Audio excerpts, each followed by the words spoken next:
আর এই যে অকাল বৃষ্টি, তাতে চাষেও ক্ষতি হচ্ছে। এখন ধান কাটার শেষ, আলু চাষের শুরু, এমন সময় বৃষ্টি আর জেলায় জেলায় চিন্তায় কৃষকরা।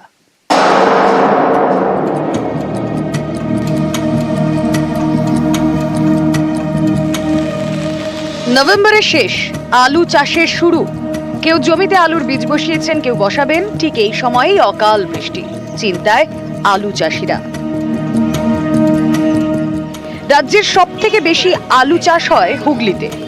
এখানকার সিঙ্গুরে বেশিরভাগ জমিতে আলুর বীজ বসানো হয়ে গিয়েছে। বৃষ্টির জেরে বাকি জমিতে আলুর বীজ বসানো বন্ধ। কৃষকদের আশঙ্কা, জমিতে জল জমলে আলুর বীজ পচে যাবে। বৃষ্টি থামার পর মাটি শুকনো পর্যন্ত অপেক্ষা করতে হবে, তারপর বীজ বসাতে হবে। চাষে দেরি হলে ফলনও কমবে, ফলে আলুর দামও বাড়তে পারে। গত কয়েকদিন ধরে বাজারে আলুর দাম চড়া। এসবের মধ্যে শুরু হয়েছে আলু চাষ। আলুর সারে কালোবাজারিরও অভিযোগ উঠেছে। এসবের মধ্যে আবার বৃষ্টি, আবার কম ফলনের আশঙ্কা। আলু বসানো তো হয়ে গেছে। আচ্ছা, তারপরে এই বৃষ্টিতে তো আলু তো পচে যাবে, আবার আর বীজ কোথায় পাওয়া যাবে? প্রচুর সবই তো খরচা হয়ে গেছে। মাটি দিয়ে তো পোতা হয়েছে, টাকা যাবে কোথায়? অবশ্যই ক্ষতি হবে। এখন তো বসানো লেট হয়ে যাচ্ছে, ফলন কমে যাবে। এবার শীতের উপর নির্ভর করবে, কতদিন শীত থাকবে তার উপর ফলন। মানে একটা চিন্তায় আছেন, খুবই চিন্তা। পশ্চিম মেদিনীপুরের চন্দ্রকোনা, এখানেও বিঘার পর বিঘা জমিতে শুরু হয়েছে আলু চাষ। অসময়ের বৃষ্টিতে কৃষকদের চিন্তা বাড়ছে। ভোর থেকে যে পরিমাণে বৃষ্টি শুরু হয়েছে, তো এরকম বৃষ্টি যদি চলতেই থাকে, মানে যেসব জমিগুলো আলু লাগাতে বাকি রয়েছে সেগুলো আর আলু লাগানো যাবে না, আর যেগুলো লাগানো হয়েছে সে আলুগুলো সব নষ্ট হয়ে যাবে। ধানও সম্পূর্ণ ওঠেনি। এই অবস্থায় যদি আবার বৃষ্টি হয়ে যায়, কি হবে?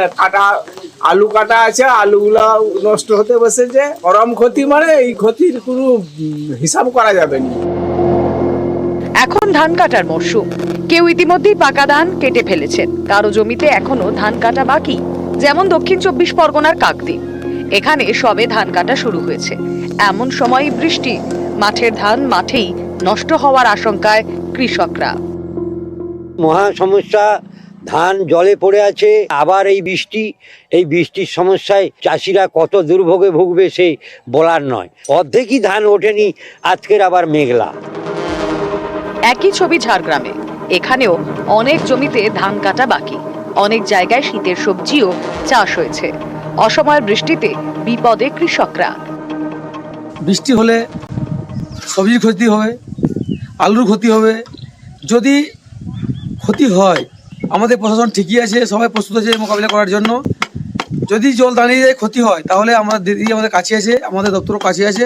আমরা চাষিদের সাহায্যের হাত বাড়িয়ে দেব। নিউজ 18 বাংলা।